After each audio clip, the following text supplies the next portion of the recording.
I'll take a girl whose is a 7, but she's a 10 as a woman, versus a girl who has a 10, but is a 7 as a woman. Will you cheat on the 7? And listen, we can't go into that. That's a whole different thing. You're asking me what I would choose, what I prefer. So I'm speaking on what I prefer, what I choose. You know what I'm saying? If I choose to make a mistake, that's my mistake, whether I cheat or not. You know what I'm saying? But that's neither here nor there. I'm telling you what my preference is. My preference is I'd rather have a girl who in bed is a 7, but guess what? As a woman, and what I deem as a woman is a 10, rather than a girl who has a 10 is that wop, but she's a individual. I think it's different for women. Like, I definitely think it's different for women. I think you can be great on the inside and not so amazing on the outside. You understand what I'm saying? But it can't be the other way around. You can't be amazing on the outside and be up on the inside. Like, that is intolerable. But the other way around, women will take the not so, we'll take, yo, I'm gonna keep it 100. We'll take the 5 on the outside. Y'all be taking 2s. Sometimes we be taking 2s. I'm like, but what? let me tell you this, hold on. Let me tell you this. Let me tell you the really ever. I'll take that 2 and I'll turn that into a 10. And I promise you, every 10 out here go wanna with that 2 plus 10. But let me 12. But let me tell you what you just did now. You took the you know, like the rose that grew from concrete, right? Yeah. So you made him, he was a 2 when you met him, right?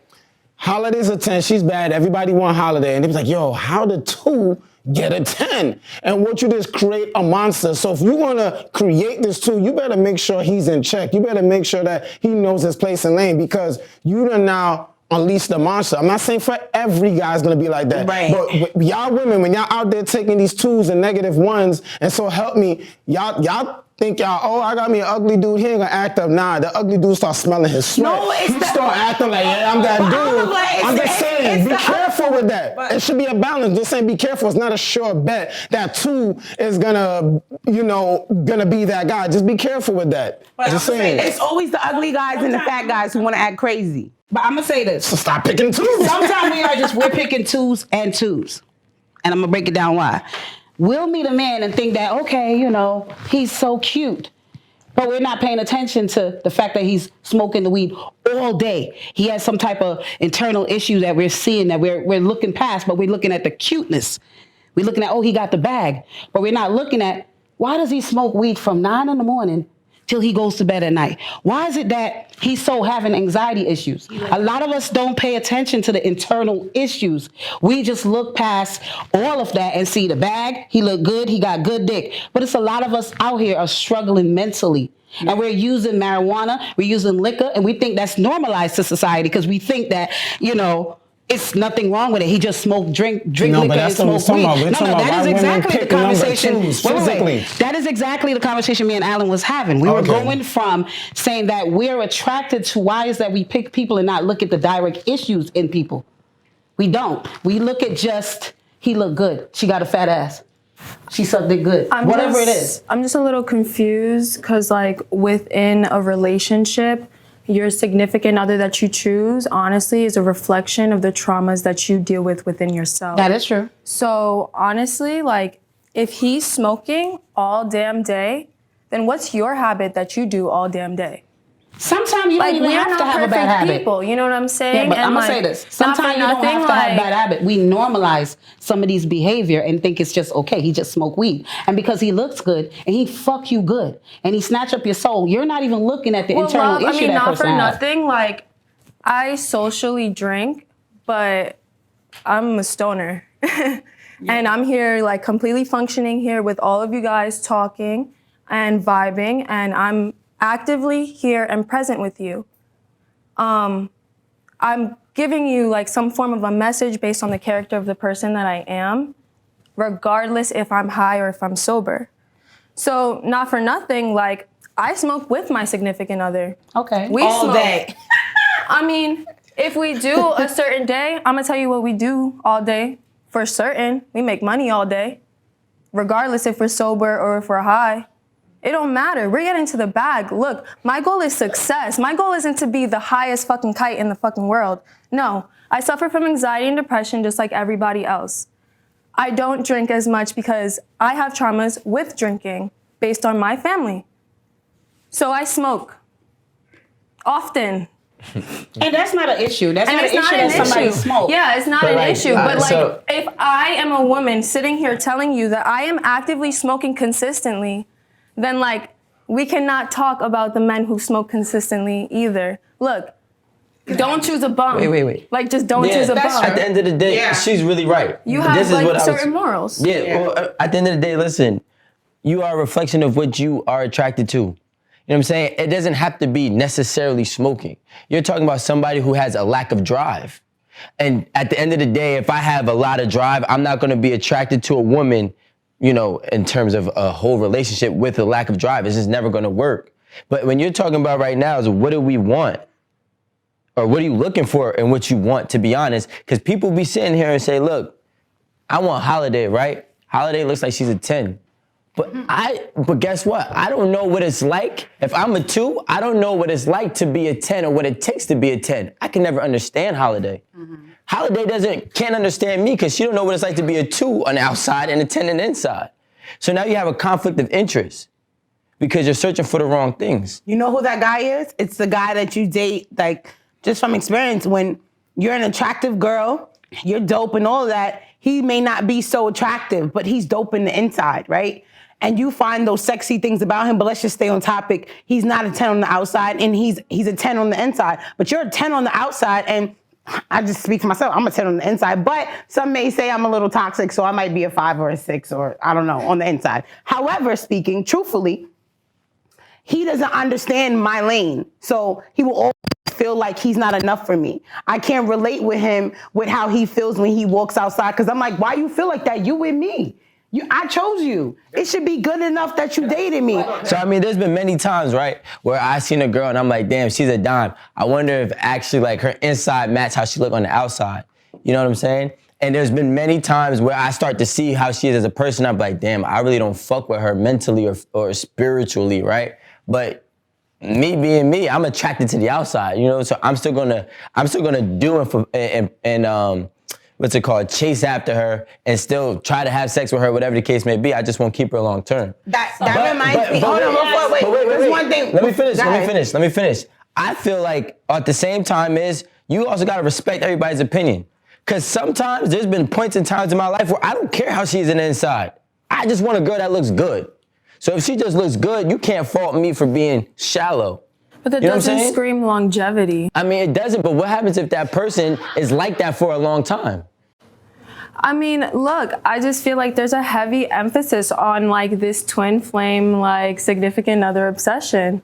Like at the end of the day, like whatever relationship you truly want to thrive will thrive as long as you are true to oneself. Yeah. Like, look, I'm a little bit of a crystal, like, Yeah, but what you're saying, if you play on words, it's all about the energy. If you give energy to toxic behavior, you can enjoy that toxic fucking relationship for years. Like you can be an enabler and not even Let realize me it. ask this question though, because everybody's talking about just the external and somebody looking good.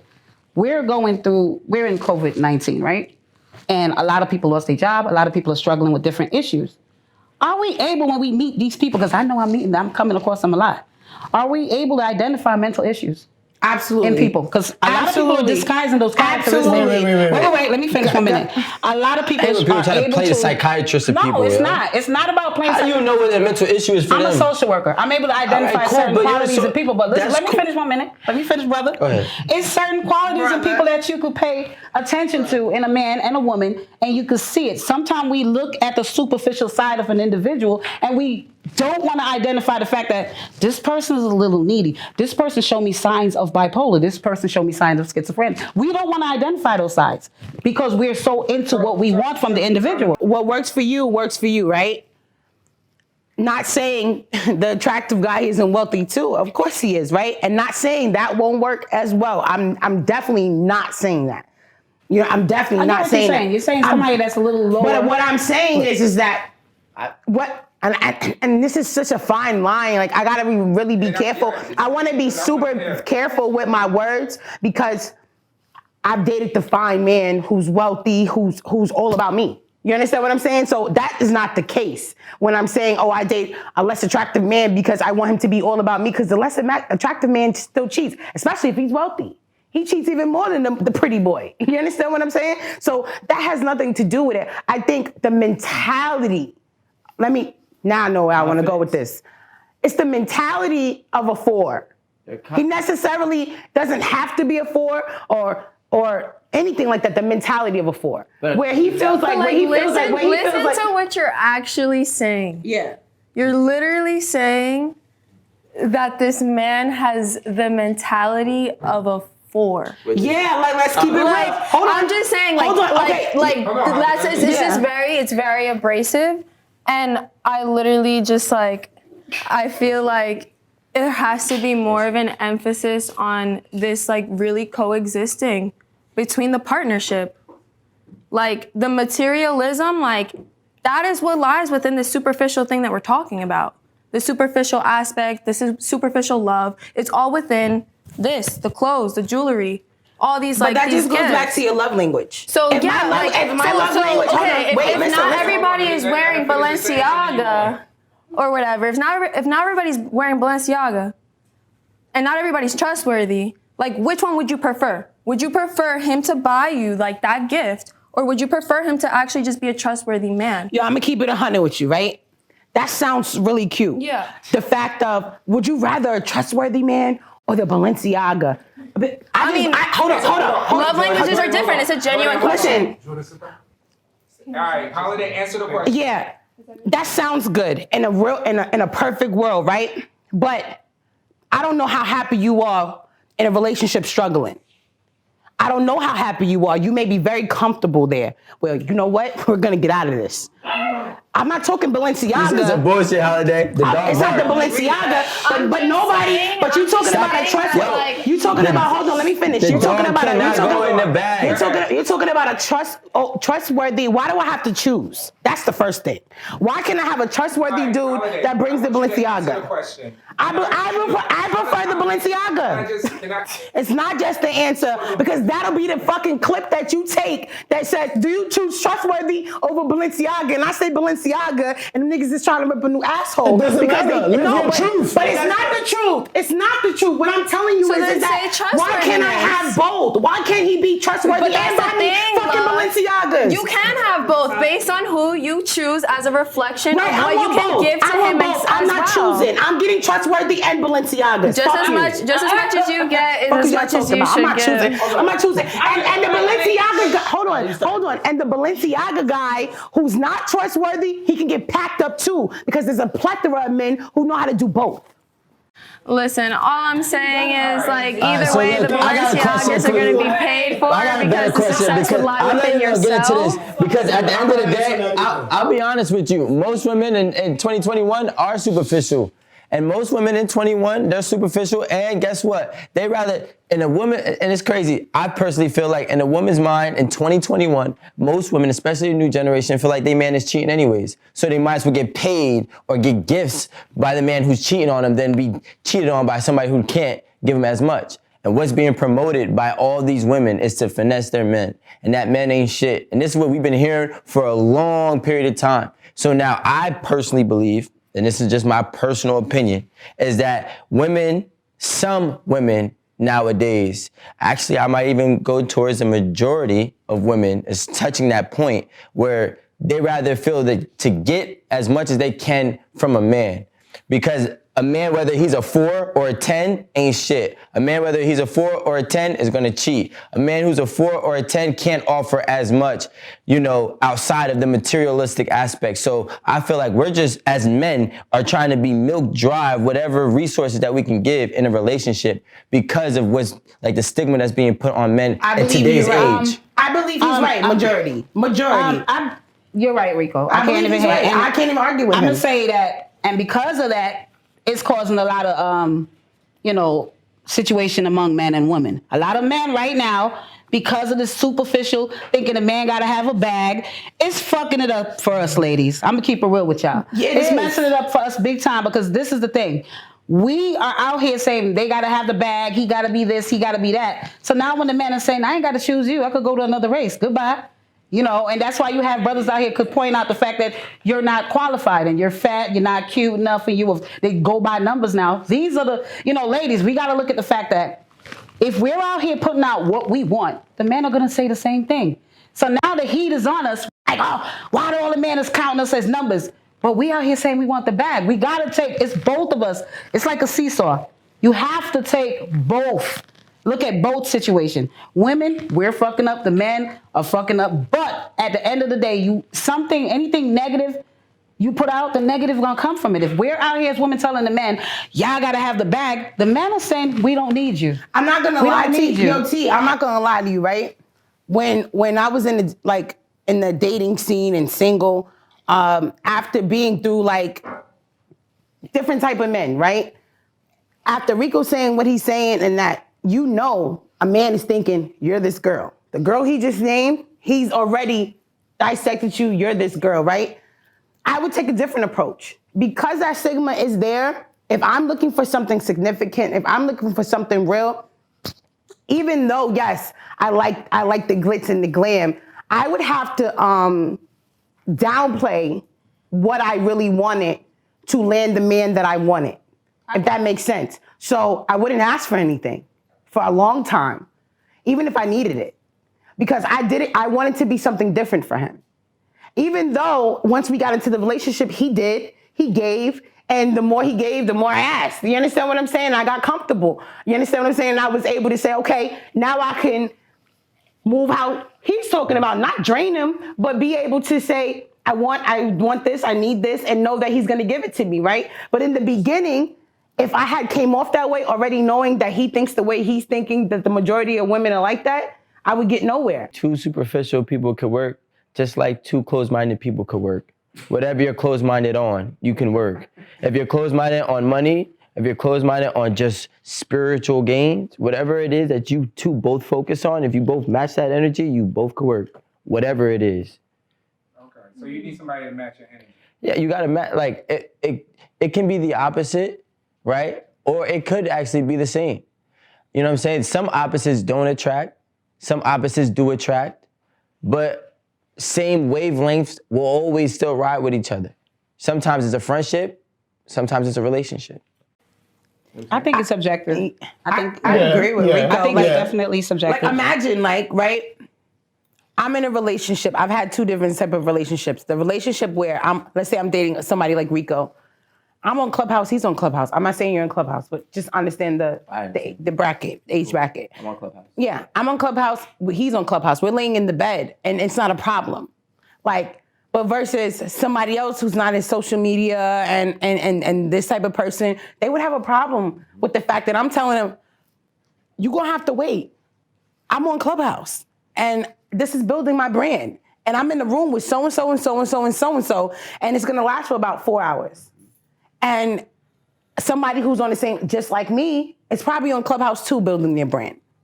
Versus the other person, they're not saying they don't have a significant brand, but they're building it a different way, where they just don't see the significance in you being on Instagram all day, and being on Clubhouse all day, and being on Twitter all day, and all these other things. So I definitely appreciate dating the opposite of me. Clubhouse, first of all? Clubhouse is like the new phone chat.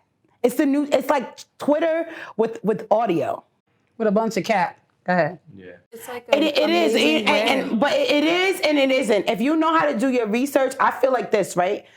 The people who come on Clubhouse and have these triple numbers of followers, and they hosting these rooms with thousands of people in them, right?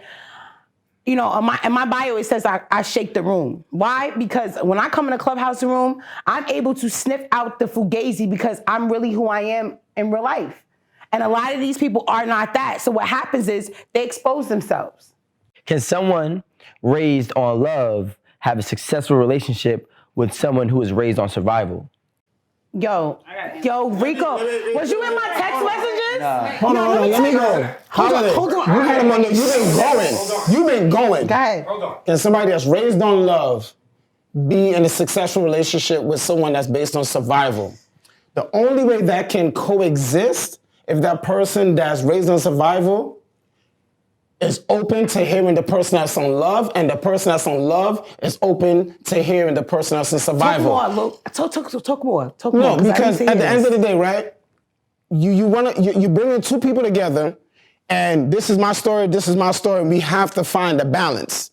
I don't want to sit there and say it's so black and white. Once again, both people have to be open. So love have to be open to survival. Survival have to be open to love. And then that's how y'all go on this survival love journey. Because at the end of the day, you saw something in that person that was like, this is not usually what I go for, but I'm going to go there, and vice versa. So for it to work, you have to be open. You have to listen, and that's the only way it can work. It's not just your love, survival, we don't work. No, because you need survival and love, you need love and survival. It's like the hard and the soft and the hard, up, down, day, night. So yeah, Can I ask Oliver a question? I just want to elaborate on what he said real quick.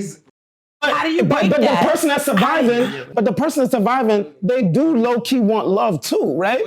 Am I raised them on love or survival? Love. And what has love been like for me from back then till now? Love to me is patient. Love to me is patient. Love to me is being open. It's communication. It's choosing that person. No, you asked me what has love been like for me. Those are very like standard dictionary words. No, I'm telling you, but you said my journey. But you said that's what it's been like. It's a choice, right? Did you always feel safe growing up? Did I always feel safe? Yes. Not me. Yes. With I felt safe. Raised on love. I felt safe within my And it family. turned into survival. No, within my family, and she's right. Within my family, when my mother and father was married, it was on love. And then for my mother, she divorced my father because she's a lesbian, and so it became a survival. She chose her. So the survival was like, damn, do I stay married to my husband, but I'm not true to myself, and stay married for my kids, or do I choose me? And she chose to survive. She went against the grain, because my mother's 50 plus, I don't care saying her age, and back then you couldn't come out as lesbian. You couldn't do that. 2021, yes, but back then, no. So what I'm saying is, I was all about love. And then it became a thing about survival. And could they have worked? My mother said my father and her could have worked if he was a different person.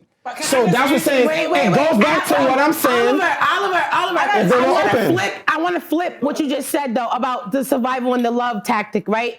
Your mom, I think what you just described is great. I think just reverse it. I think her going to choose to be with the woman was her love. But she didn't she didn't go for a woman. She chose her like a sexuality. Let me just put that out there. Choosing herself and the sexuality, that was love. I'm on the opposite end, because to me, I feel like love, being raised on love and survival is so different. And I personally was raised on survival. You know what I'm saying? I was homeless, you know what I'm saying, for a long period of time growing up. My mom was a single parent and nobody helped us. And we just had to get it how we had to get it. We lived in station wagons, you know what I'm saying? I had lived in the most rundown apartments. I had rats and roaches in my apartments, and we just had to survive. You know what I'm saying? We just had to make it to the next day, and maybe things got better. And that was a course of period, was like almost my whole entire childhood. So like, I do end up dating girls who are raised on love, and it's usually a problem. And the problem is because she was raised on love, so she can't understand survival, and I can't understand her love. You know what I'm saying? But the only thing that kind of binds us together is that when you're raised on love, you find some miraculously good in the worst of situations. Yeah. And that was a mess. Because when you're raised on survival, all you know is to survive. And with survive comes, anger, hostility, you know what I'm saying? Almost, I have no emotions. People died in front of me and I don't cry, I don't shed no tears because I was raised on survival. And they say, yo, something must be wrong with you. You must be a sociopath because you don't have emotions. But I was just raised on survival, so they can't understand that. Me coming from the Caribbean country, where my mother had 8 kids, triplets and twins, and my father's in America, and my mother loved my father. My mother loved my father. He comes here every 6 months. She's having 8 children in Jamaica in a 1-bedroom apartment with 8 kids, triplets and twins. She went on love. My father went on survival to make sure he could provide for us. He taught us. Now, I was able to see both sides. I was able to see, my mother putting 3 rocks together and woods together to cook for us and let us see what it is to be really dirt fucking poor. And then I was able to see the other side when my father brought me to America to see, his survival mode of coming here as an immigrant and surviving. So you can be raised on both. My mother, she showed love and loyalty to my father from the beginning, from she was 16 years old until she was, what? They just broke up, but they still married 4 years ago. So the point that I'm saying is that it can be both. They're still married, but they're separated. But it's like, what's the point? Because they're just always together. I don't even get it. But no, because my mom only knew him. And my father is 73, my mother's 60. That's 15 years difference. She was a young girl that fell in love with a man and had all these babies for this one man her whole life. She taught me love. She taught me loyalty. And that's why I'm very loyal, because of my mother. My mother taught me also, educate yourself. She taught us survival, but she taught us love. Sometimes I feel it's a double-edged sword, because when I meet a man, I love so hard because of my mother. But then I also know survival mode from my father, where he taught us how to get your own, no matter what. Well, what it is that she taught me to love unconditionally. She taught me that we have to live in love to understand it. But most people because you gotta have that abundance of love. Most people don't, but you see, sometimes you can love somebody. Some people just need love to become who they are. Yeah, but I'm saying if you're dating a guy and he's single and he meets you, he wants to get to know you. You have too much love. He may not want you because it's too much love for him. It's overbearing. So those type of women, we wind up being the fixers. We wind up being the fixers when we find relationships. No, I think all women are fixers. Most women, but women that are dealing with that type of abundance of love that they saw from their parents as a young age, we wind up being the fixers. So for me, I always feel like I could fix the man that's dealing with the damage issue, the man that's survival mode. I just learned that from Rico. So Rico's the type of man I would take and want to fix. Yeah, but you got to understand, you will scare him Fix off. what? Well, Maybe she won't, you know what it is? It will balance. There's such thing as a dead-end street. You're taking on challenges that are unrealistic sometimes. Because guess what? Some people don't need fixing. You know what I'm saying? Some people just need a companion. To love them. That's but like, I might be, not just me, but a person might be the same way that they are forever. They're going to grow and they're going to adapt new habits that's going to make them a better person, hopefully. But they don't need somebody to come in and say, yo, you know what? You have this habit. Let's go do this. And that's how you push people away. Yeah. You know what I'm saying? Sometimes they just need you to walk alongside them.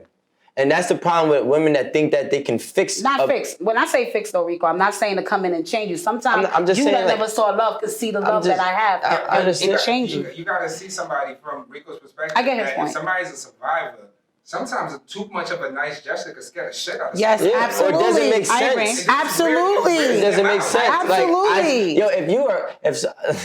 If a girl came, she was way too giving. In my mind, it's weird. It's weird. Like, yo, something's up. I don't know what it is. I really can't trust her. Yep. You know what I'm saying? Yep. Because she's too open in the sense of giving love too freely, and it's almost to a survivor giving love freely is like insane. I'm just using a story. Dating a guy. I dated a guy. Super in love. You were super in love? Like, no, when I say like he was totally against the relationship, okay? I pushed forward with commitment. When I got it, because I'm in survival mode, I realized that's not what I really wanted. He's in lover mode now. And so he's putting all these expectations on me to be this person that's in love. This is what love looks like. This is how you give love. This is how you show it. And my excuse would be like, well, that's not my love language. That's not how I show love. You know what I'm saying? And so what happened? So you're in a cross, because I want to get right to it. Yeah. Yep. Because you're in a cross between what you know love is, which is being taken care of. Yes. To somebody saying, I just want to genuinely love you. Yes. You will always choose being taken care of. Absolutely. Because she's in survival mode. She's a survivor. And I don't know how to turn that switch off. You know what I'm saying? Yeah, it's not a switch though. You don't need somebody to turn. Like I said, you need a companion to walk alongside you. You know what I'm saying? Like some people are open to changing exactly how they are. And there's nothing wrong with that. But some people are just who they are. And it comes a point where you just got to accept who they are and help them walk in the right direction. So when you